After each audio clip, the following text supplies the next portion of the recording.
Je vous présente une étude des prendre les temps et la réflexion en bouddhisme, hindouisme, judaïsme, christianisme et l'islam. Les bouddhistes, hindous, juifs, chrétiens et les musulmans, croient-ils au même Dieu? Pensez-vous que la religion que vous avez choisie est la seule vraie religion? Pensez-vous que vous étiez prédestinés à naître et grandir dans votre religion? Pensez-vous que vous êtes sur terre pour suivre le chemin que vos grands-parents vous ont dit?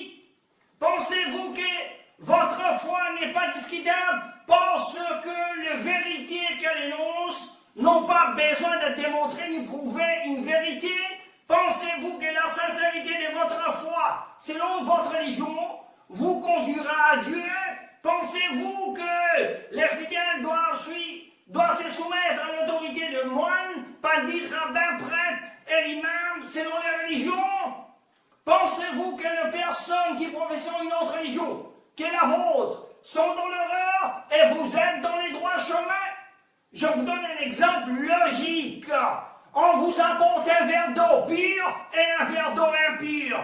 Vous ne voyez pas la différence entre l'eau pure et l'eau impure. Vous buvez aveuglément sans vous inquiéter. Mais que faire si on vous dit que dans un verre d'eau mélangé avec une impureté qui contient une goutte d'urine, qu'allez-vous faire?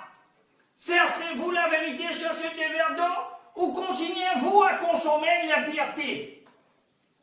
Pour connaître une vérité, vous devrez faire une analyse complète de l'eau, de connaître les critères permettant d'assurer qu'une eau que l'on peut consommer sans danger pour la santé, car elle ne doit être ni toxique, ni infestée de bactéries, de parasites ou des virus nuisibles pour l'homme. Alors, servez votre logique, faites une analyse concernant votre doctrine. Si elle n'était pas contaminée par l'altération, interpolation, contradiction, etc. Je vous cite un autre exemple logique. Si je vous présente un stylo et je vous demande ce que je tiens dans ma main et que vous me répondez que c'est un livre, je vous répète encore, c'est un stylo. Vous me dites non, c'est un livre. Donc si vous ne connaissiez pas la définition d'un stylo, c'est pourquoi vous êtes dans l'erreur. Vous devrez d'abord savoir que cela signifie un stylo. Comment pouvez-vous reconnaître la vraie religion? Si nous voulons connaître une religion, nous devons d'abord savoir que cela signifie la religion. La religion, définition des religions en anglais, Oxford Dictionnaire, non-religion. La croyance et l'adoration des pouvoirs de contrôle sur l'humain, en particulier un Dieu. Idée sur la relation entre la science et la religion. Que veut dire Dieu? Dieu désigne le créateur transcendant de l'univers. Il n'y a qu'un seul. Il est Dieu unique. Rien n'est comme lui. Le puissant éternel impliqué dans la création de l'univers. Le Dieu suprême et gracieux. Si nous voulons comprendre une religion, nous ne devons pas suivre les adeptes de cette religion, mais lire les livres de cette religion. Tout livre qui est la parole de Dieu doit passer l'épreuve du temps. Analysez comment un livre de Dieu est descendu à nous. Analysez l'auteur du livre, est-il identifié ou un livre anonyme? Analysez du contenu du texte. Analysez est-ce que Dieu qui parle dans le livre ou les hommes qui parlent dans les livres. Analysez si un livre qui explique la présence d'erreurs et des contradictions. Analysez si un Dieu qui nous donne des fausses informations, c'est à sa création. La science moderne nous dévoile la vérité. Analysez un livre de connaissances scientifiques. Prouve-t-il au déporté des analyses scientifiques? Un agnostique tient d'abord compte des informations apportées par les sciences, c'est-à-dire les connaissances démontrées ou prouvées. En analysant en principe, Dieu commande aux hommes de l'adorer avec sa parole. La question se pose, alors si nous pourrions l'adorer avec des mots obscènes, Analyser un livre où Dieu parle, est-il en contradiction avec sa propre parole? Analyser un livre où Dieu nous donne la liberté de choisir une religion? Analyser un livre où Dieu dit nul contrainte en religion? Analyser, Dieu est-il injuste d'envoyer plusieurs religions sur terre? Analyser si les disciples d'un prophète, ou riches ou avatar, messager, etc., est au-dessous de son maître, ou s'il contredit la parole de Dieu. Par exemple, si tous les pays ont une loi ou si j'ai des codes pénals, alors pourquoi Dieu n'a pas envoyé un livre où Dieu dit les discernements, la loi, la distinction, les critères pour juger entre les vrais et les faux? Je n'essaye pas d'être irrespectueux, mais je remarque de plus en plus que beaucoup des faux croyants n'ont pas vraiment lu tous les livres, plus comme pièces ici et là. Imaginez qu'un médecin serait comme ça. Vous ne pouvez pas vous appeler un médecin sans avoir terminé les livres dont vous avez besoin pour étudier. C'est un peu controversé, mais on peut dire la même chose pour pratiquer au nom de Dieu, sans appeler les noms. La nécessité de ne pas suivre aveuglément ce qui est dans les livres de la religion. Car les suivis avec consiste à suivre celui qui n'est pas infaillible sans aucune preuve. Nous ne pouvons pas suivre aveuglément. Si vous suivez aveuglément, alors vous serez toujours dans les erreurs. Si vous parlez d'amour ou l'esprit de la vérité, cela signifie qu'elle n'atteint pas la vérité. Chercher la vérité est un devoir. La parole du temple, synagogue, l'église, mosquée, tromperait les aveugles. On ne cherchant pas à les éclairer, mais produirait des adeptes à leur secte. L'ignorance dont nous parlons ici est l'absence de connaissances. Nous disons que nous avons du respect pour nos voisins, nos amis, nos collègues, etc. Personne d'entre vous n'ose parler de sa religion en présence d'amis dans votre vie. Qu'est-ce que le divorce, la politique, les projets de construction, les nouveaux petits amis, travaillent avec toutes sortes d'histoires. La vérité, la sagesse, la religion semblaient arrêter ta bouche. Tu avais honte d'avoir du respect pour ton voisin, tes amis, un collègue, même si tu es un juif, chrétien, musulman, hindou, tamoul, bouddhiste ou athée. Le racisme est malheureusement une réalité entre personnes des races différentes. Mais les hypocrites sont ceux qui nuisent le plus à la société par les belles apparences. Pourquoi Dieu ne peut-il pas devenir un objet de conversation? Peut-être un mot parmi tant d'autres dans une phrase? Si l'esprit religieux habite en chacun de nous, pourquoi avons-nous peur? Vivez-vous votre foi cachée ou déclarez-vous sans honte? La plupart des relations humaines sont empoisonnées par les mots de sincérité. Le mot n'est pas là, l'interprète du cœur, les discours n'est que le masque qui cache et déguise. Mais si je vous disais qu'un livre divin nous indiquait qu'un plus qu'un font trois, croyez-vous à cela? Bien évidemment que non.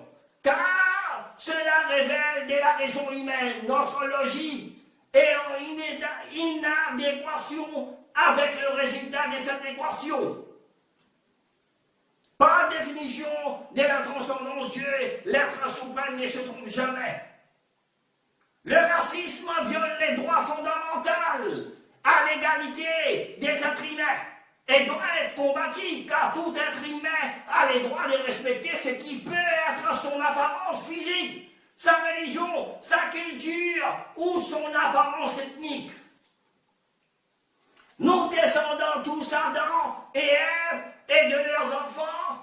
Tout le monde veut aller au paradis, mais personne ne se soucie de son voisin, à ses amis, à son collègue. Nous préférons une sale laïcité hypocrite dans notre société. Il faut admettre que vous êtes racisme, fanatisme et hypocrite.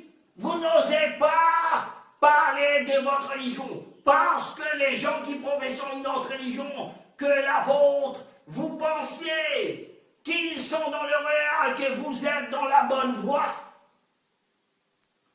Concernant vos croyances, la plupart des gens croient en Dieu, ont une foi avec. Exemple, bouddhiste est bouddhiste parce que son père est un bouddhiste.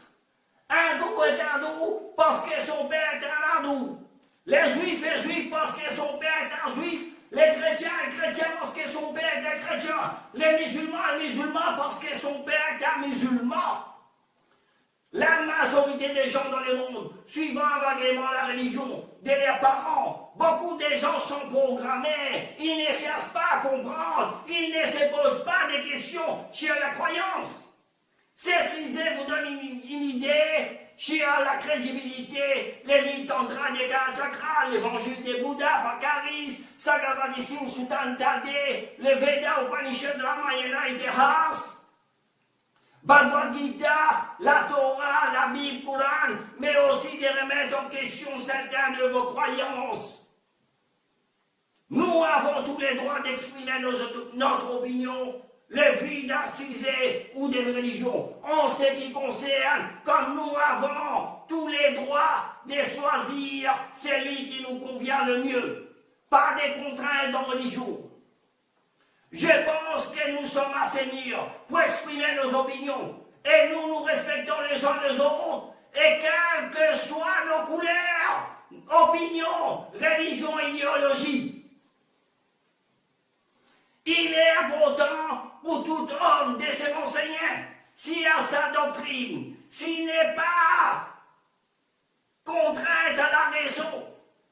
Vous pouvez être intelligent, être diplômé des meilleures universités du monde et devenir expert dans certaines sciences ou dans des domaines sans vous interroger sur la croyance ou la doctrine.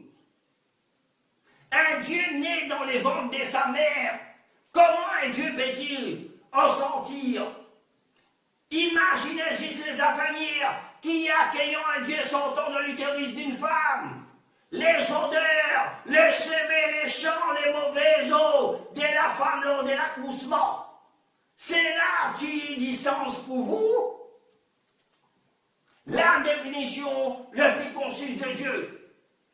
Mais Dieu est par définition le créateur et crée de l'univers des sorts que la question qui a créé Dieu est illogique.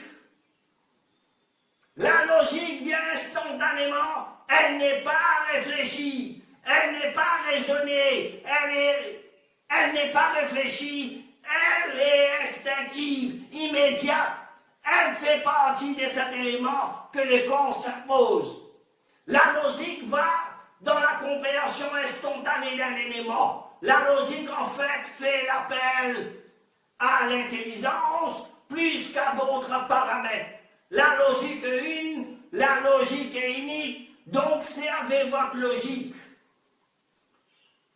Certains peuvent prétendre que Dieu ne devient pas un être humain, mais seulement prendre une forme humaine.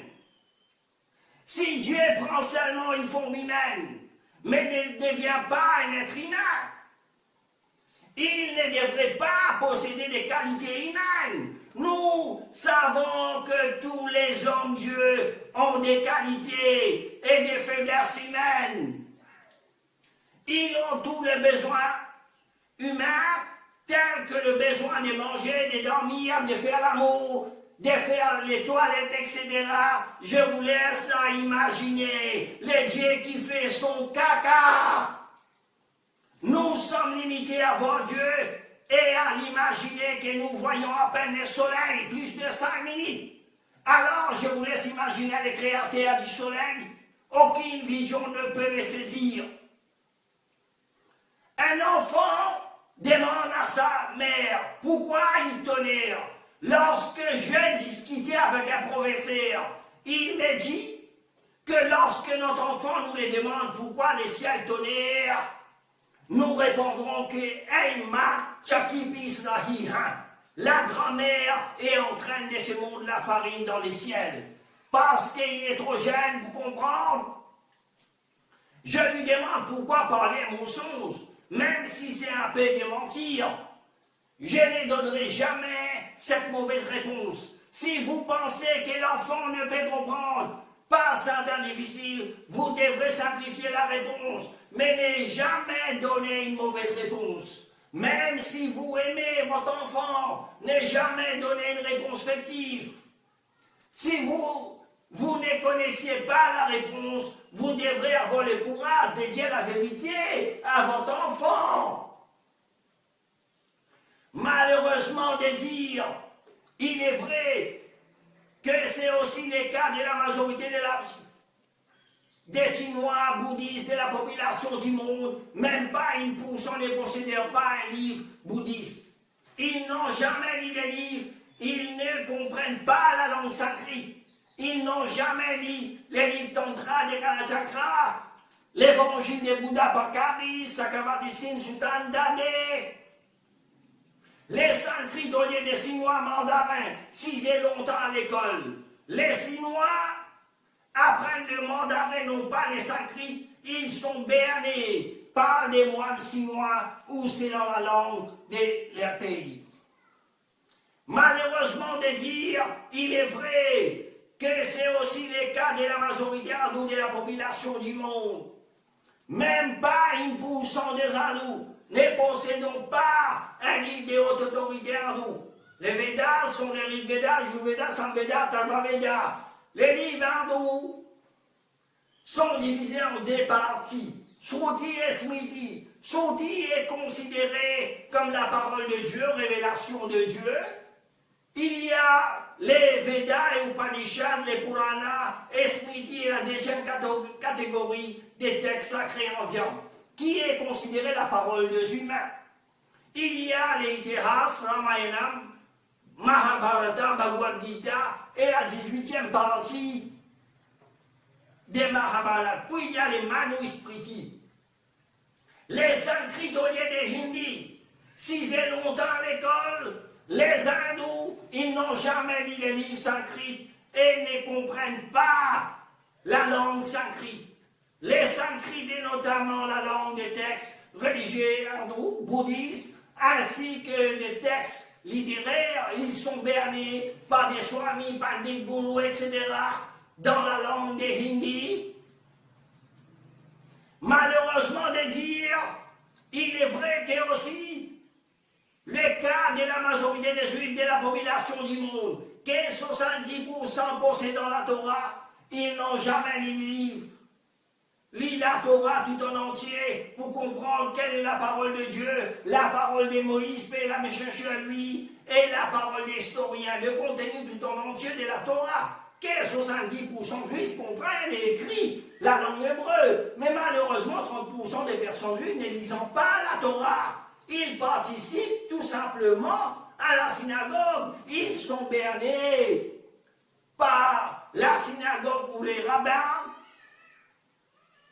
Malheureusement, déjà, il est vrai que aussi, c'est le cas de la majorité des chrétiens de la population du monde, que 55% possédant la Bible. Ils n'ont jamais lu la Bible tout en entier pour comprendre quelle est la parole de Dieu, la parole des Égyptes et l'âme chez lui, et la parole des historiens. Les contenus tout en entier de la Bible. Et ne comprennent pas la langue hébreu parlée par Zézip et l'âme chez lui et l'araméen.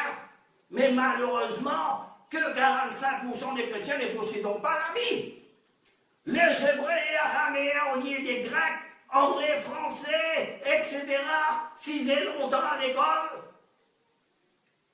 Malheureusement, les personnes ne lisant pas la version hébreu et araméen, ils sont bernés par l'Église ou le pasteur ou c'est dans la langue de leur pays. Malheureusement, de dire, il est vrai que aussi, c'est le cas de la majorité des musulmans, de la population du monde, que 85% des musulmans possédant les Courans, et même pas 1% ne possédant pas les hadiths, en complet la parole du prophète Mohammed, paix et la chez lui, que 65% des musulmans comprennent la langue arabe, Mais malheureusement, 35% des personnes lisant les Courans en arabe, mais ils ne comprennent pas la langue arabe.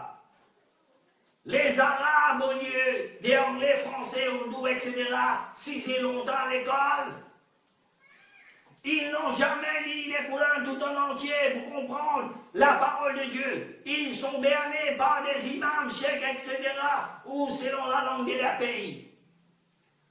Je n'essaye pas à être irrespectueux, mais je remarque de plus en plus que beaucoup de faux croyants qui existent dans le monde, dans toutes les religions du monde, n'ont pas vraiment lu tous les livres, plus comme Pierre ici et là.